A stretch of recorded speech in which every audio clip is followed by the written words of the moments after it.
မင်္ဂလာပါရှင်ဒီနေ့1389ခုသတင်းကြွလာပြည့်ကျော်12ရက်2025ခုအောက်တိုဘာလ18ရက်ဖြစ်ပါတယ်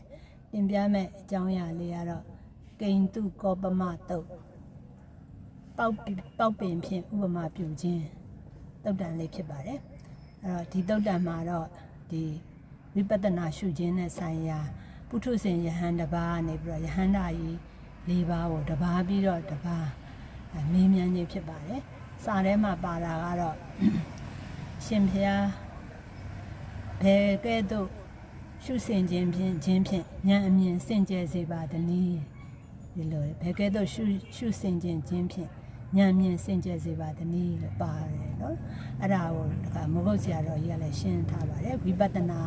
ရှုရနေပြီးတော့နိဗ္ဗာန်ရောက်ကြောင်းဘယ်လိုရှုရမလဲလို့ဒါမေးမြန်းတာပေါ့နော်ဒါကျမအနေနဲ့ဉာဏ်မီတဲ့လောက်ပြောရရင်တော့ဒီရုပ်ကိုရှုရမှာလားနာမ်ကိုရှုရမှာလားယုံနာကိုရှုရမှာလားဘယ်လိုဘာကိုရှုရမှာလဲဆိုတာကိုနိဗ္ဗာန်ရောက်ဖို့ယဟန္တာဖြစ်ဖို့ဘာရှုရမှာလဲနီးလေးပေးပါဗျာပေါ့နော်အဲ့တော့ပထမယဟန္တာကတော့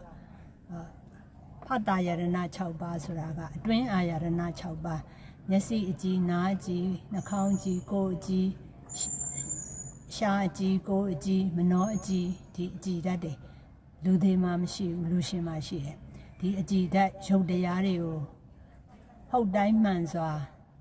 ဖြစ်ချင်းပြက်ချင်းကိုရုပ်တရားတို့ရဲ့အာယရဏအတွင်းအာယရဏ6ရုပ်တရားတို့ရဲ့ဖြစ်ချင်းပြက်ချင်းကိုဟုတ်တိုင်းမှန်စွာရှုလို့ရှိရင်ယဟန္တာဖြစ်နိုင်တယ်နိဗ္ဗာန်ရောက်နိုင်တယ်ဟောလိုက်ပါတယ်ဒါနဲ့သူက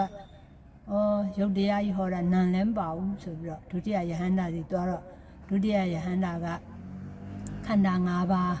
ကိုရှုခြင်းဖြင့်ရောက်နိုင်တဲ့ဥပါဒဏ်နဲ့ခန္ဓာ၅ပါးဆွဲလန်းနိုင်ရ၅ခန္ဓာဒါကိုရှုခြင်းဖြင့်ရောက်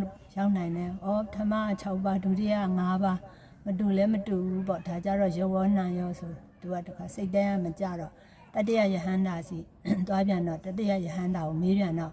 ဓာတ်ကြီး၄ပါးရှုတယ်မြေဓာတ်ရေဓာတ်လေဓာတ်မြေဓာတ်ဓာတ်ကြီး၄ပါး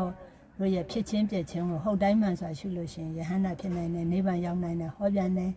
ဒါစိတ်တိုင်းမကြတော့သရုဋ္ဌယဟန္တာစီသွားပြန်တယ်လျှောက်ပြန်တယ်သရုဋ္ဌယဟန္တာစီကြတော့ဖြစ်ချင်းသ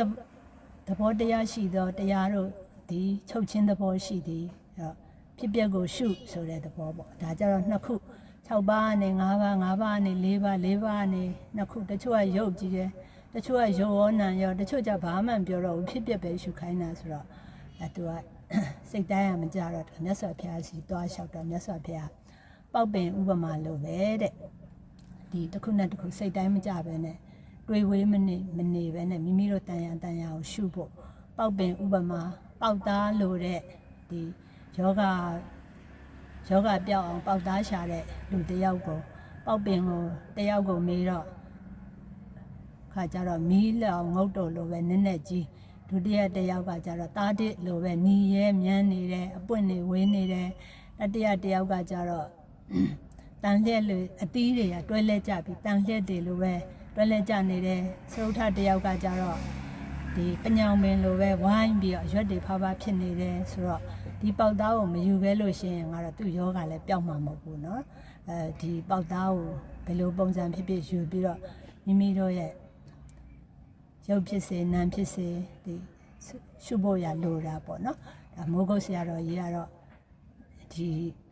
ဝေဒနာကိုရှုလိုက်ရင်စိတ်ကလည်းပါတာပဲတင်ညာမှတ်သားမှုသင်္ခါရစေတနာကလည်းပါတာပဲဒါတွေဟာနံတရားတွေပေါ်မှာရုပ်ပေါ်မှာဖြစ်တဲ့အတွက်ဒါရုပ်တရားလည်းပါသွားတာပဲအဲ့တော့အမူအရာတိုင်းကိုကိုယ်တန်ရာကိုဆွဲမြဲမြဲရှုခြင်းအပြင်နိဗ္ဗာန်ရောက်နိုင်ပါတယ်လို့တင်ပြရင်းနဲ့ဒီကုန်းချုပ်ပါတယ်ရှင်တာဓုပါ